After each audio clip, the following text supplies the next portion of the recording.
Welcome to Pario magazine, where I chat with individuals who have a desire to create. Today I am joined by two members of the cast of the upcoming production, A Practical Guide to Self-Defense. Welcome to Pario magazine, Edric Hong and Alan Zhu. Hi. So we're here today to chat about your journey bringing A Practical Guide to Self-Defense to life. Before we dive into that though, do you want to each give our audience a brief little introduction as to who each of you are away from the stage? So my name is Alan and I am playing young Yen, and who I am away from the stage, I love the outdoors, I love exercising. So a lot of that actually comes into this play. I love to do Taekwondo outside, so get to bring that bit of that into this play. And I'm Edric. I play old Yen, and very much like Alan, I also bring a fair bit of what I do off stage into the show. I am a Pilates and Tai Chi instructor, and a lot of the rehearsals have involved a lot of the Pilates exercises that I've done, and also I've been showing Alan some Tai Chi sequences as well, which we have been able to blend into the show. Okay. So did you each have a passion for theatre and acting before this show, or were you brought in because of your outside interests? Oh, absolutely had a passion for. Yeah. Take it away. Yeah. I think first and foremost, I'm an actor, and I love theatre making. I love film and TV, and yeah. So it's great to marry kind of both loves of my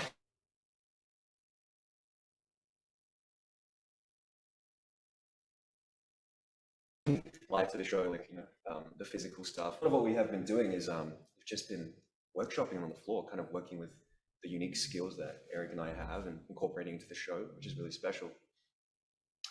My journey was probably a little bit different in that it was more acting found me rather than the other way around. About 7 years ago, somehow or rather, I guess the stars just aligned when a children theatre company called Monkey Bar Theatre Company offered me a part for their stage adaptation of Mao's Last Dancer. Okay. Yep. And yeah, that was my foray into acting. Okay. So yeah, I'm basically a walking cliche in the form of the accidental actor. Okay. So then how did you each come to be involved in this particular show? Well, it's very straightforward. I had a call from my agent saying that Parramatta Riverside Theatre wanted to invite me to an audition for this role, and this was just recently having wrapped of my involvement with the acclaimed SBS miniseries called New Gold Mountain. So it was a very welcome call. How about you? For me, I actually got onto this a lot later than Edric did. I was overseas actually, and I got a call from my agent saying that there was this script that they would like me to read, and if I'm interested, and I read it, and I was like, wow, this is incorporating so many things that I've never really come across reading a play. So hopped on a Zoom with Dom, had a chat with him, and I was like, yep, cool.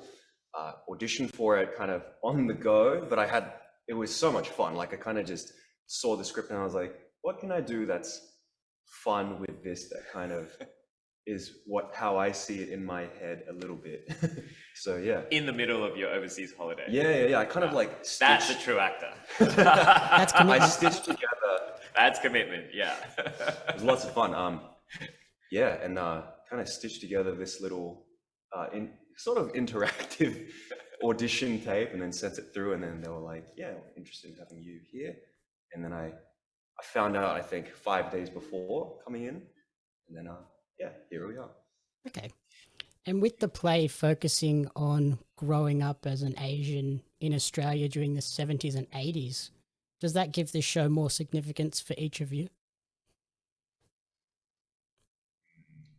What do you think? 70s and 80s, well, I wasn't around in the 70s and 80s. I was born in 1987, but there are many aspects in this play when I was reading it that I was like, this was prevalent when I was growing up, the way that other kids can be really nasty to you, and kind of that is baggage that you carry into your adult years as well. And while it was not as, you know, as present as it is in this play, it just, there was a lot for me to draw upon in my own experience. Yeah, even in the 2000s, which is actually many decades. Yeah. I think for me, yeah, I actually didn't arrive in Australia till the late 80s. I was born in Singapore, and I arrived, I think it might have been 88, I think, just coinciding with the Australian bicentenary.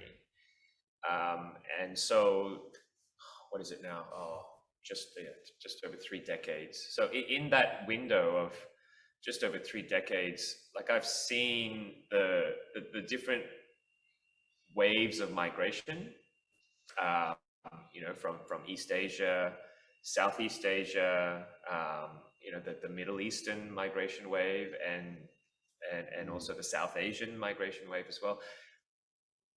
I've seen the way that these groups of migrants have, I guess, contributed to pave the way in overcoming their struggles of Australian xenophobic sentiments. And so, yeah, I guess this show is significant for me in terms of reminding us of the contributions of these various migrants contributing towards paving for a better life for future generations. Yeah. And in the process of putting together the show, were you two able to sort of share those experiences and stories and sort of help mold each other's characters for the show? Oh, yes. Do you want to take it away, Alan? Well, I've actually learned a lot from Edric and what he's offered, how he's interrogated the text and like found the little nuances that really color this this play that kind of tackles a whole myriad of like issues that are still going on. Yeah. As for myself, definitely there are parts that I see myself in young Yen that I've kind of drawn upon to enrich his journey. I think with Yen's story, there were a lot of parallels to my own. Oh yeah. Yeah, and so, and so yeah, a lot of it has actually resonated with my personal journey growing up in Australia as well. And so yeah, so I found it very nostalgic, but in a way sort of quite compelling as well, to draw upon my experiences and to actually bring that into the story and into the show. So yeah, at various points, for me it's just reliving my experiences, and and I'm glad Alan has been able to kind of sort of be a part of that as well, to tell this story. Yeah. And the fact that, like you mentioned, Alan, that you experienced these similar things in the 90s and you're still experiencing them today, do you think that makes the show even more important for people to get out and see it and kind of open their eyes to what's happening around them? Yeah, absolutely. While reading the play, actually, kind of, it's so interesting because when I was in primary school, which is kind of reflective of young Yen's journey here, I found an escape through using my imagination to, run around the playground playing Jurassic Park with my friends and stuff, and kind of just that was my way of escaping the harshness of life. And in a way, this is quite similar with young Yen using martial arts as his way of escaping the trauma that he's experiencing. So, I mean, I feel like that's an experience that a lot of, particularly people of color, particularly Asians, particularly Asian men, would have some kind of nostalgic familiarity with. Yeah, it's kind of the universal feeling of where do I fit in this big puzzle of life. Yeah. And I imagine it's unusual to have a play with so many Asian actors playing Asian characters and roles. How special has that been for you guys to work on this show?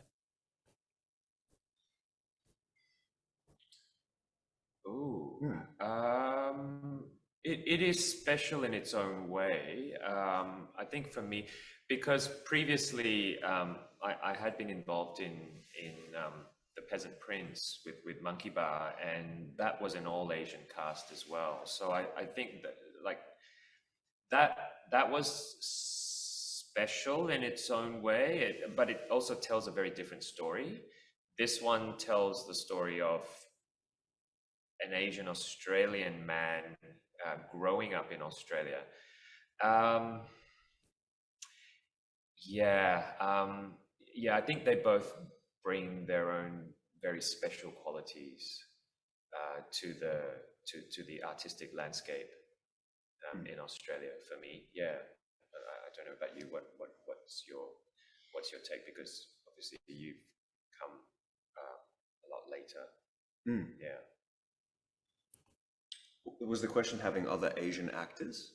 Because I imagine a lot of theatre shows there might be one or two Asian actors, whereas this one has like a fairly significant portion of the cast. Yeah, well, it's I feel like it's weird because for me it's like, oh, having other Asians in the cast is something that's fairly unfamiliar to me, but it's strange because it should happen more often. Yeah. So yeah, I think just us two being on stage kind of is a visual storytelling on its own. Yeah. Which I guess goes back to your earlier question, Jamie, of the significance of the show. Like that highlights another point there that, we've come a long way. So that's so that's very special. Yeah. And with the show blending the martial arts and multimedia elements, how has that sort of played into the rehearsals, and has that made it like a fun, exciting play to work on? Oh, it's been really it's beyond exciting. Yeah. I mean, even in week 2, beginning of week 2, we were kind of Edric has been showing me his beautiful Tai Chi sequences, and we were learning some wushu as well, and there's just it was this moment we were on. It's only beautiful because Alan is such a quick learner. You're only as good as the teacher. We were doing the sequence, and was just like, wow, we've been here for not that long, and we've kind of incorporated all these aspects of martial arts, and Yep.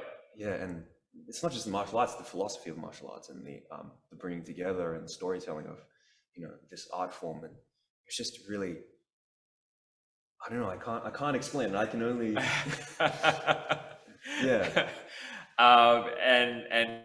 And also blending in the multimedia as well. So we've got a very, very accomplished crew supporting us, you know, to bring about a Technicolor light show, and some very special nostalgic sounds and music tracks as well.